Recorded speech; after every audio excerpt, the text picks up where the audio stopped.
Summer might be coming to an end in eastern Washington state, but there's no end to the wildlife action in Liberty Lake. What you're looking at here is a cyst on the side of a large mountain lion that went up by the camera on the evening of July 21st. I went up to the trail camera the next morning about 7 a.m. and I was being very stealthy because I wanted to photograph a moose that's been hanging out by the camera. And as I stepped into the draw where the camera is located, I saw this mountain lion get up from where he was lying down and jump about 10 feet up the hill and disappear. If I hadn't looked up, I would never have seen him, and he was gone within a half a second. And last week, a pair of mountain lions went by the camera, and neither of these is the one imaged previously with the cyst. And if that's not enough cougar action for you, here is an image that a friend sent me. There's a mother cougar here with 3 kittens, and all of these cats are within the Liberty Lake range. So within the last 2 months, that brings a total to 7 mountain lions that are within our Liberty Lake area. Of course, there could be more because those 7 are only the ones that were captured by cameras. There's been a lot of mountain lions scat on the trails and in the woods. I also noticed that they've been eating a lot of animals with a fine hair, so either domestic cats or possibly snowshoe hare, but there's more finer hair in the scat lately than just deer hair.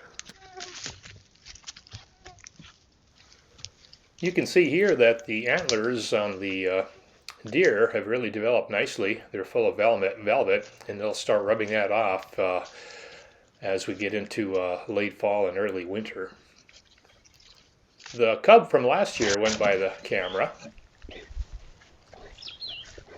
He's looking very healthy. And then he also goes by during the nighttime hours. At least I think that's him. It could be another bear. This one looks a little bit bigger. Earlier in the summer, I captured this litter of coyote pups going by the camera. And they sure are cute when they're small like this.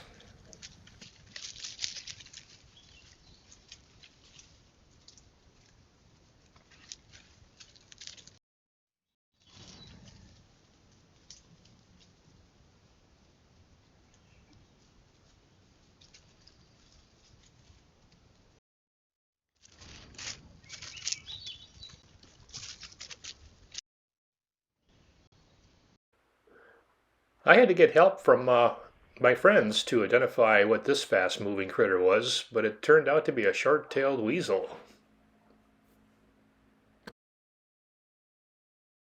People ask me how I protect myself against possible mountain lion attacks since I'm up in the woods a lot.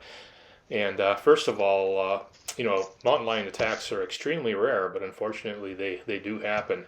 I carry a very sharp knife on the strap of my camelback, right on my chest where I can get at it. Some of the attacks that have occurred, on Vancouver Island, the victims have found themselves on the ground without any awareness that there was even a mountain lion around, but they were able to fight it off by using a sharp stick or some sharp object. The cats are not usually in a hurry to kill, so you've got some time if they do attack you. Again, attacks are extremely rare. I would encourage you to read about how to protect yourself on the internet as much as you can.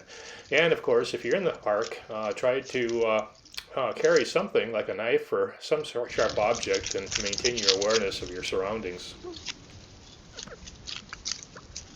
I set my camera to record 10-second video clips with sound, and I really enjoy the connection to nature that it gives me when I get home and review the 100 or so clips that I normally get and see what may have been captured.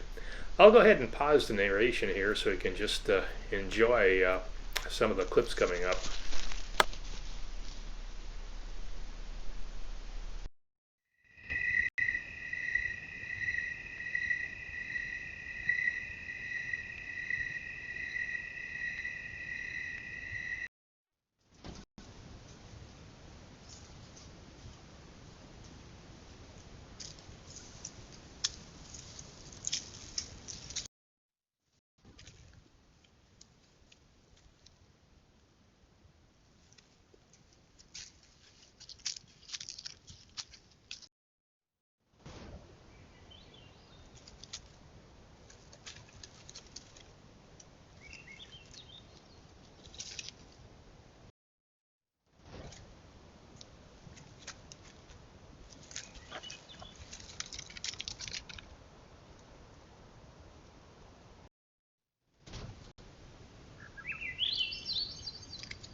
2023 was certainly the summer of butterflies. There were so many different species and colors of butterflies in the forest and in the park this year. It's hard to describe, but it was a banner year for butterflies. And if you can identify the bird in the following clip, please let me know by commenting.